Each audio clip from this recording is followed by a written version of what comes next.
Good evening. This is 60 Minutes. It's a kind of a magazine for television. When 60 Minutes premiered in September 1968, there was nothing like it. We realize, of course, that new approaches are not always instantly accepted. We'll see. More than accepted, 60 Minutes became a cultural institution. Are you nervous now? Very, very nervous, because you're here. Very few have been given access to the treasures in our archives. Like, none of this stuff gets looked at. That's what's incredible. That was a little clip from the new podcast, 60 Minutes, A Second Look. It takes listeners on a journey in the news magazine's vault. Joining us now to talk all about it is the host, CBS News senior foreign correspondent, Seth Doane. Seth, a couple of 6 degrees of separation. First of all, I ran into you in P-Town outside of your hotel with my group of friends, and we accosted you, so we're very sorry. It was so nice to meet you. Yes, I was missing your last name here, so now I get it. Nice to see you again. And thanks for saying hey. I just had dinner with Richard Schlesinger, formerly of CBS News. He says to say hello. I love Richard. Is he still flying around in that plane? Yes, he's still flying around in his plane. Wow. It's endless degrees of separation. Yeah, we're meant to be good friends, Seth. I don't know if you know that, but...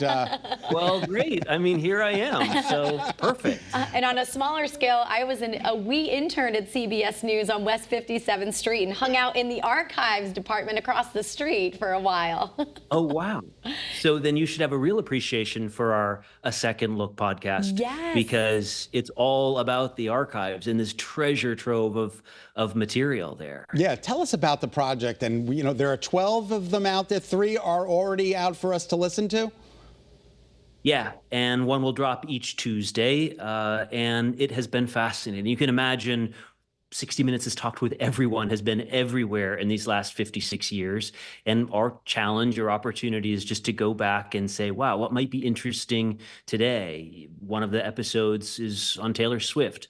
There's a really interesting kind of part of the story where at the very beginning, the publicist is pitching Taylor Swift to 60 Minutes, and 60 Minutes is like, Taylor Swift? Who is that?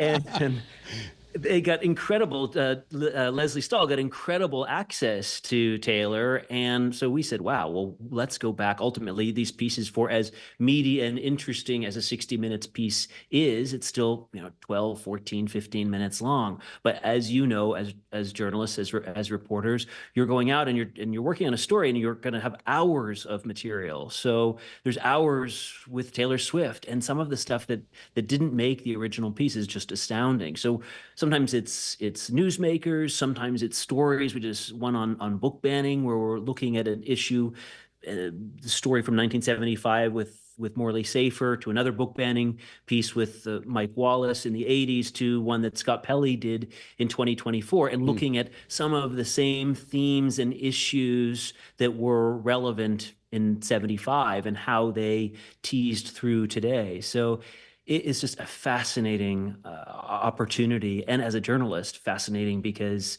it's really a masterclass in journalism. You're looking at all of these original interviews and hearing this fascinating back and forth and watching how someone crafts an interview. And I love it. Seth, you've covered some of the most important stories in the past decade, or if not longer.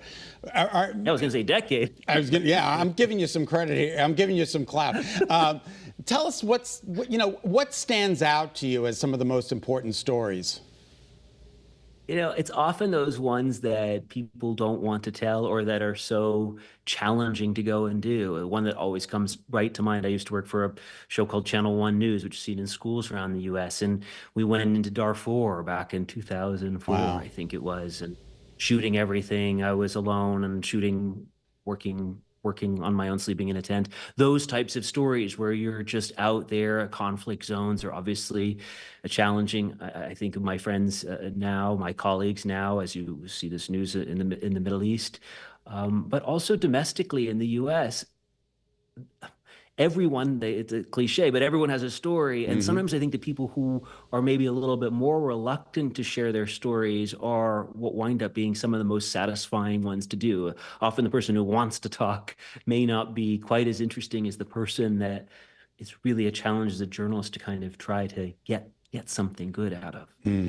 Seth, with this podcast, what is your hope for those who are listening? I mean, it's amazing that we're finally getting a glimpse and listening to never before heard, parts of these stories that you're talking about. But, what do you think people should take away from listening to this with fresh ears?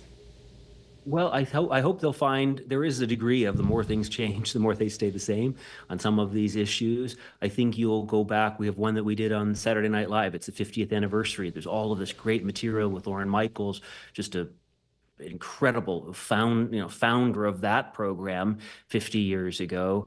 And there's really interesting stuff that I think is even perhaps more interesting now, kind of understanding the role SNL would play in all of our lives. It's an incredibly intimate experience, I think a podcast is. Having worked for all these years in TV, it's really interesting for me to try to figure out, aided by lots of fabulous producers, so it's not just me, but trying to find really good ways to bring the viewer along, the listener along, to kind of paint the picture of what's happening in these stories, what you're seeing. And I find there are little things that you pick up even more in audio, someone's breath, when someone's nervous and the mic is scratching on their chest, and all these little things you can point out in an audio format that you might miss in TV. Seth, we know you're a 12th generational Cape Codder, and if I buy a house in P-Town, you are coming.